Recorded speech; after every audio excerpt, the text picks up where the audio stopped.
Ya, pemirsa Tegar TV dimanapun Anda berada, kita lanjutkan dialog spesial kita bersama pengurus Forum Komunikasi Sakai Sambayan Bandar Lampung. Ya, di antaranya Pak Ketua Forum Komunikasi Sakai Sambayan, Bapak Sahmin Ahyar, Bapak Tony Frizal, Sekretaris Sakai Sambayan, dan Bapak Sultan Darmawan Sultan, bidang budaya dari Forum Komunikasi Sakai Sambayan. Banyak hal yang sudah disampaikan. Ini menarik pemirsa, baik sesi 1 maupun sesi 2. Saat ini kita berada pada sesi 3. Pak Ketua, Pak Sahmin Ahyar, ini tadi di sesi kedua saya tertarik soal udah caleg kita harus lihat prestasi atau track record, jangan sembarang pilih, harus mengenal ini. Bagaimana Pak Ketua? Terkait banyak juga sekarang ini para caleg atau para politisi, calon-calon politisi yang yang ketika sudah jadi itu Pak Ketua itu udah lupa dengan pemilihnya. Ini bagaimana Pak Ketua? Silakan. Baik, terima kasih. Nah, inilah yang kita bahas dari awal ya. Kita bicarakan dari awal. Karena ujungnya sampai ke sini. Mereka yang terpilih lupa dengan pemilih. Ini garis besarnya ya. Kenapa demikian? Karena mereka tidak lagi memikirkan yang milih, karena mereka yang memilih itu sudah mereka bayar. Jadi mereka tidak lagi berpikir bahwa saya ini sebagai wakil mereka yang terpilih. Nah, seharusnya mereka itu kan merasa dirinya sebagai wakil rakyat yang memilih beliau ataupun yang tidak. Karena tidak mungkin secara keseluruhan milih satu orang ya, karena kita bermacam-macam. Nah, jadi karena sudah terbentur oleh biaya yang mereka keluarkan itu besar, ya yang mereka pikirkan bagaimana cara pengembalian dong. Betul. Tidak lagi mereka kan merasa bahwa saya ini sebagai wakil rakyat, sehingga mereka itu tidak lagi berbicara tentang bagaimana rakyat saya ke depan. Baik dia melalui undang-undang, melalui peraturan, melalui perda dan sebagainya yang dibuat oleh orang yang berkepentingan, ya tidak berpikir apakah ini sangat beruntung bagi masyarakat atau tidak. Mereka tidak berpikir ke situ. Kenapa? Karena sudah beralih fungsi pemikiran mereka itu bukan lagi sebagai legislatif, bukan lagi sebagai wakil rakyat. Hanya terpampang saja. Hanya terpampang saja mereka itu sebagai Dewan Perwakilan Rakyat. Tetapi di dalam pelaksanaan mereka itu sudah jauh meninggalkan rakyat. Kenapa? Karena oleh perbuatan rakyat pemilih itu sendiri. Coba kalau kita menjadi pemilih yang cerdas. Oh, mereka yang kita pilih ini adalah sebagai wakil kita. Betul. Nah, kita harus percayakan dong bahwa beliau itu adalah wakil kita kelak setelah dia duduk di anggota dewan. Nah, baru dia itu bisa sinergi dengan rakyat dan dia tetap bertanggung jawab pada amanah yang dia pegang. Betul. Tapi kalau dia sudah kita belum apa-apa datang udah kita minta ini minta itu, ya jangan salahkan mereka dong kalau lupa sama kita. Karena kita yang membuat mereka lupa. Jadi ujung-ujungnya sampai lupa diri kan. Nah, ini yang kita jaga. Oleh sebab itu budaya kita masing-masing ini coba kita cerna yang sebenarnya gitu loh. Bagaimana kita melaksanakan budaya kita ini agar tidak hilang marwahnya. Di dalam langkah apapun, baik kita di dalam masalah pelaksanaan eksekutif, pelaksanaan legislatif. Karena ini tercermin dari awalnya, budaya Lampung khususnya. Kita memilih ketua adat itu, ya tidak sembarangan. Kita harus lihat trik record orang itu, apa bisa nggak menjadi pemimpin di dalam masyarakat adat itu sendiri. Lah kalau dia tidak bagus, udah jelas yang lain itu tidak akan mengikuti apa kata pihak yang lain. Maka kalau di dalam kepenyimbangan itu, kalau pemimpinnya bagus, semuanya adalah koalisi. Tapi kalau pemimpinnya buruk, semuanya adalah sendiri. Enggak, kalau lawan koalisi itu apa? Kalau di politik ini, koalisi dan apa itu Sultan Darmawan? Saya lupa. Nah, koalisi kan gabungan gitu ya. Berarti kalau dia benar, kita berpihak pada yang benar. Tapi kalau pemimpin itu salah, ya kita tinggalkan gitu loh. Betul. Apa itu ada bahasanya itu lupa saya itu ya. Ya ini error ini. Udah 67 tahun. Nah, oposisi. Nah, jadi kalau orang Lampung ini di dalam adat Lampung itu kalau milih pemimpin Kalau pemimpinnya baik, semuanya koalisi. Seperti contoh di Langkapura, kami ada 35 pepadun ya, 35 penyimbangan. Kalau kepala adatnya baik, maka 35 itu menyatu. Mengangkat harkat dan martabat ya. Tapi kalau pemimpinnya buruk, 35 itu pergi semua. Jadi oposisi. Nah, kalau ini berjalan, budaya ini berjalan yang begini, wah langkah indahnya. Jadi tidak terpecah-pecah kita. Tapi coba kalau kami dari 35 pepadun Langkapura itu, yang 6 senang, yang 16 ya, kemudian yang ke-19 benci. Nah, ini yang 16 sama 19 ini berantem. Nah, kepala adatnya tertawa.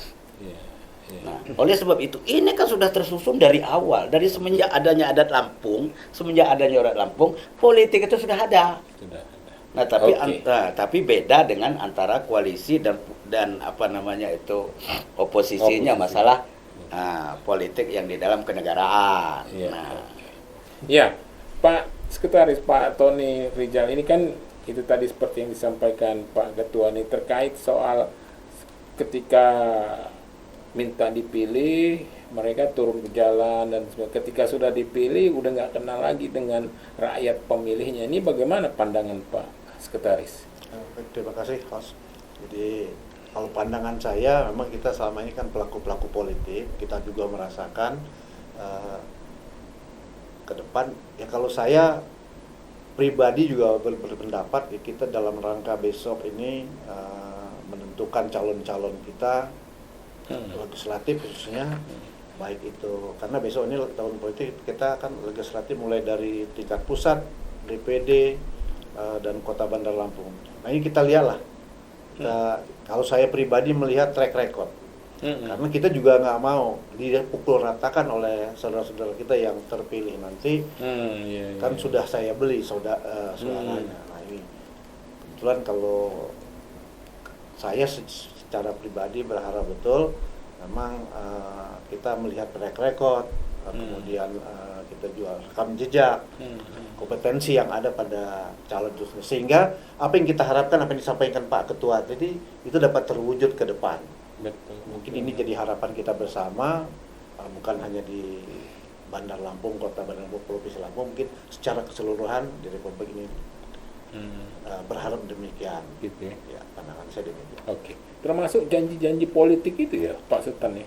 Ya. Banyak juga janji-janji politik ketika kampanye atau dan sebagainya, janji-janji politiknya. Ketika terpilih udah lupa ini, gimana Pak Sultan? Oke. Kita ketahui bahwa budaya itu suatu kebiasaan. Suatu kebiasaan disebut dari budaya. Oleh karena itu, tentunya pertama tadi sudah teman-teman saya, dua senior saya sudah menyebutkan track record. Betul. Oleh karena itu, saya juga berpikir untuk memilih seseorang itu, pertama apa yang kita dengar dan apa yang kita lihat. Dalam tanda kutip, jangan asal. Ya jangan asal, jangan karena dau, karena galang silo, kita main terobos aja, jangan. Jadi harus melihat benar-benar track record nih. Apa yang kita dengar, kita dengar dulu. Misal ini, Karim. Kalau memang yang kita dengar itu dia memang mempunyai nilai, pantas dan patut menjadi contoh, menjadi suri tauladan kita, akan membawa kita ke arah yang lebih bagus. Betul. Itu baru dengar ya. Terus kita langsung lihat.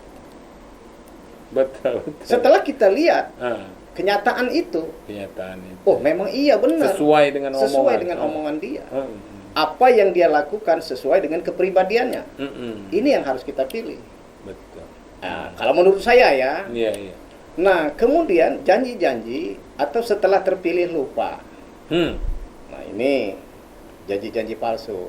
Kalau bahasa anak sekarang ini ada dusta di antara kita. Iya. Ya kan? Di dalam budaya, dari kacamata budaya, hal yang seperti ini sebenarnya jangan dibiasakan. Anggap saja, maaf ya saudara-saudara saya yang udah masuk kedua kali, yang udah duduk 2 kali di di kursi panas itu, kalau sudah yang kedua kali, yang ketiga kali, introspeksi dong. Taruhlah kalau yang pertamanya terlena, yang pertama terlena kan, lupa karena terlena. Nah ini kadang-kadang yang merusak citra budaya. Tapi kalau udah 2 kali masa terlena terus, mimpi namanya. Kelelep dia, tidurnya berkelebihan. Jadi introspeksi diri dia sadar. Saya dulu punya janji. Janji utang loh. Walaupun tidak merupakan nilai rupiah. Kalau dulu saya minta tolong sama Standar Mawon, kalau sudah jadi ya datanglah ke rumah Standar Mawon. Pak beli jeruk sekilo 2 kilo cukup. Silaturahmi jangan terputus. Betul. Jangan sampai terjadi bahasa orang dulu kacang lupa dengan kulitnya. Budaya seperti ini nggak bagus. Nanti nyari Standar Mawon lagi nanti tahun 2000 sekian. Nah kan munculnya kan seperti itu. Maka tadi dari awal saya sampaikan, pemirsa, budaya kita sedikit sudah agak mulai bergeser. Bergeser tidak hilang ya. Kalau hilang mungkin enggak, tapi bergeser. Nilai-nilai budaya itu sendiri sedikit sudah mulai agak bergeser. Dalam mempertahankan itu tentunya kita butuh wawasan pemikiran yang harus betul-betul kita siapkan untuk membangun suatu kekompakan, terutama masyarakat Lampung. Masyarakat Lampung ini, orang Lampung ini bukan cuman etnisnya aja orang Lampung, bukan sukunya aja orang Lampung. Termasuk bapak juga orang Lampung loh. Tapi Lampung yang berasal dari Sumatera Barat, Lampung yang berasal dari Sumatera Utara dan lain sebagainya. Oleh karena itu, Pak, janji-janji yang telah dijanjikan oleh saudara-saudara kita, ya tentunya dalam perjalanan waktu, umur udah di atas 60 tahun ya Pak. Udah di atas 60 tahun, memang setiap tahun ini kita pandangan politik dalam budaya Lampung. Semakin tahun ke sini, sepertinya akan semakin nurun nilai-nilainya. Oleh karena itu, kita berharap ini untuk mereka-mereka saudara-saudara kita, karena hampir rata-rata mereka ini berpendidikan. Kalau saya tidak salah, SS-nya banyak betul ya Pak. Sampai lupa kita ngingatnya yang di awal dengan yang di ujung kan. Oleh karena itu mereka-mereka yang berwawasan, berpengalaman itu, tolong ajaklah. Karena mereka wakil loh, wakil masyarakat kita, wakil-wakil kita yang duduk di sana. Duduk di kursi itu tadi, tolong bawalah citra, nilai, dan budaya yang sesuai dengan tuntunan, bukan menjadikan tontonan. Itu saya dulu Pak. Terima kasih Pak Ketua. Jadi terakhir nih sebelum sesi ketiga, artinya bahwa para caleg juga harus berpedoman pada budaya apa yang disampaikan oleh Pak Sultan tadi ya Pak Ketua. Betul. Artinya ada harga diri dan sebagainya juga ya Pak Ketua ya. Betul. Oke, kita akan lanjutkan pada sesi selanjutnya ini. Menarik ini. Tapi nggak terasa juga waktu untuk sesi ketiga ini. Ya, pemirsa Tegar TV dimanapun Anda berada, kita akan lanjutkan pada sesi selanjutnya, sesi terakhir.